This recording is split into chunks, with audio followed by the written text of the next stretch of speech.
participantes, nous sommes non saisis à votre état.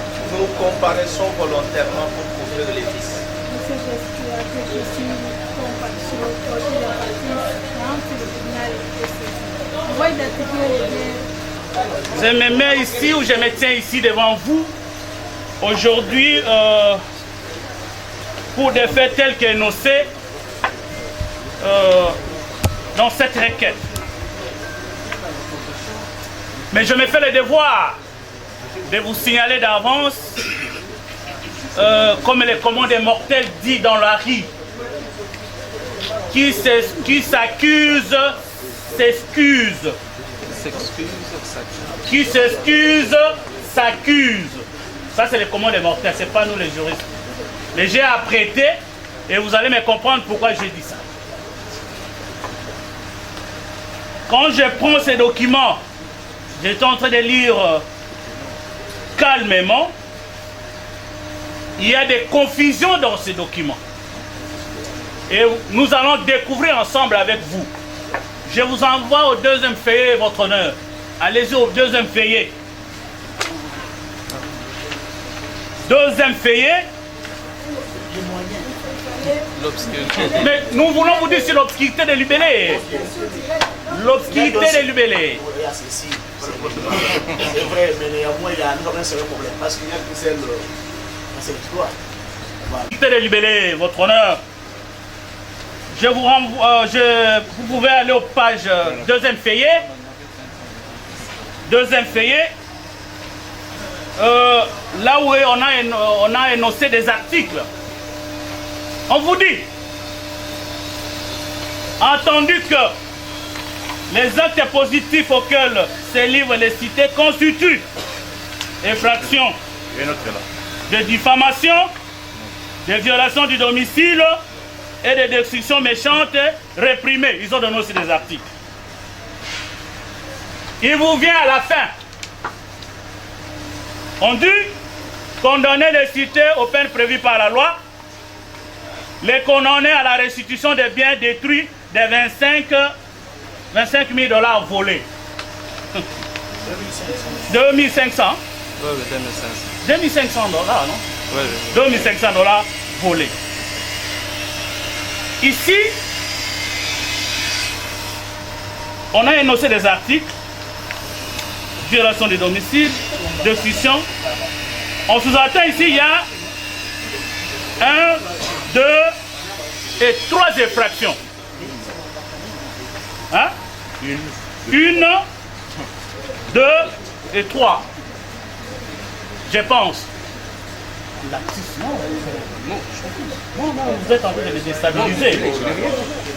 Monsieur le Président, où il quitte tout près à côté de moi, il est en train de me déstabiliser. Ils sont nombreux, ils peuvent aller. Oui. Il est en train de chuchoter à mon oreille. Là, il me déstabilise. Oui, il me déstabilise. Là, je ne sais pas comment parler.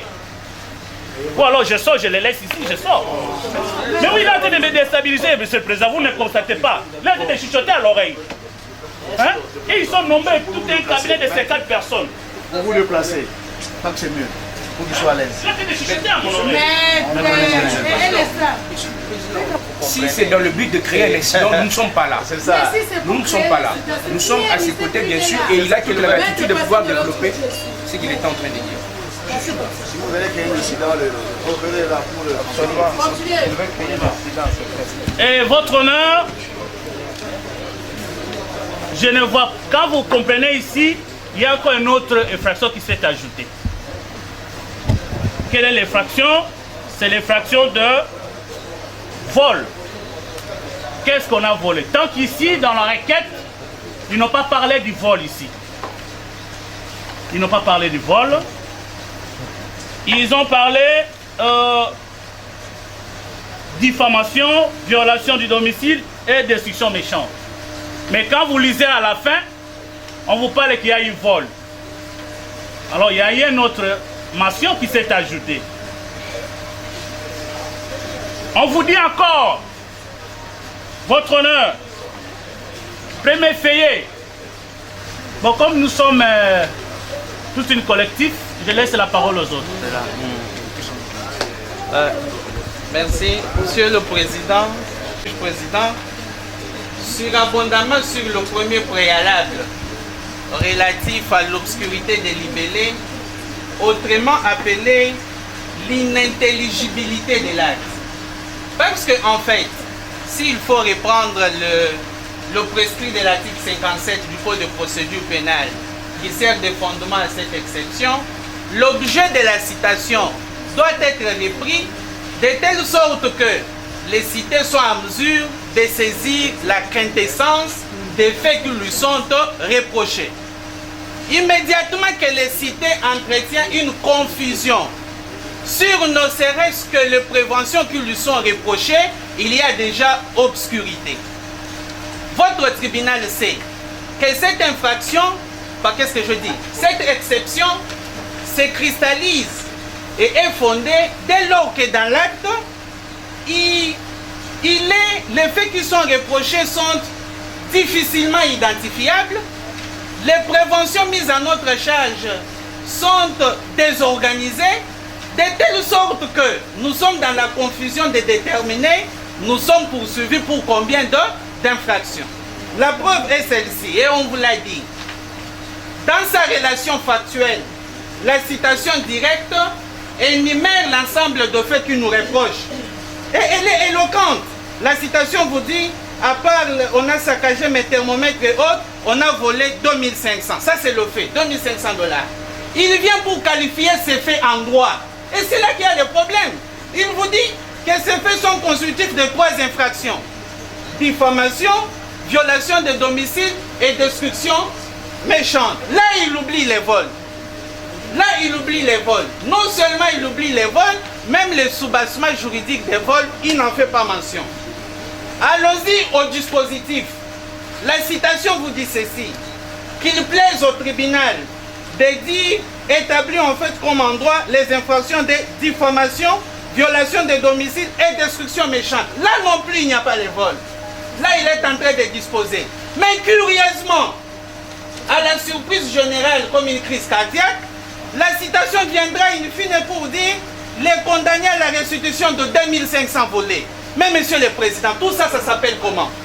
Ça s'appelle de l'incompréhension. Ça s'appelle comment? Mais ça s'appelle de l'obscurité. Parce que nous sommes en difficulté de déterminer quelles sont les infractions qui sont mises à notre charge. Voilà pourquoi vous prendrez ces moyens en délibéré. Et vous allez statuer dessus et vous constaterez qu'effectivement notre moyen est recevable et fondé. Et en conséquence, vous décréterez l'irrecevabilité de cette action. C'était notre premier préalable. Deuxième préalable, monsieur le président, il s'agit de la mauvaise direction de l'action. Oui, la jurisprudence renseigne que le préalable relatif à la mauvaise direction de l'action doit être tiré dans le terme de l'acte, pas en dehors. Et donc, pour démontrer à votre tribunal l'établissement de ces moyens, intéressons-nous à l'acte. Nous sommes au premier fait. Premier paragraphe. L'acte vous dit ceci, que j'étais surpris dans mon bureau vers 23h par les cités, accompagné des éléments de la police. Accompagné des éléments de la police qui prétendaient que leur fille serait séquestrée par moi. Premier paragraphe. Deuxième paragraphe, il poursuit. L'acte vous dit, attendu que sans aucune pièce de procédure, sans aucune pièce de procédure, ils se sont interférés dans mon bureau. Qu'est-ce que les cités comprennent par là?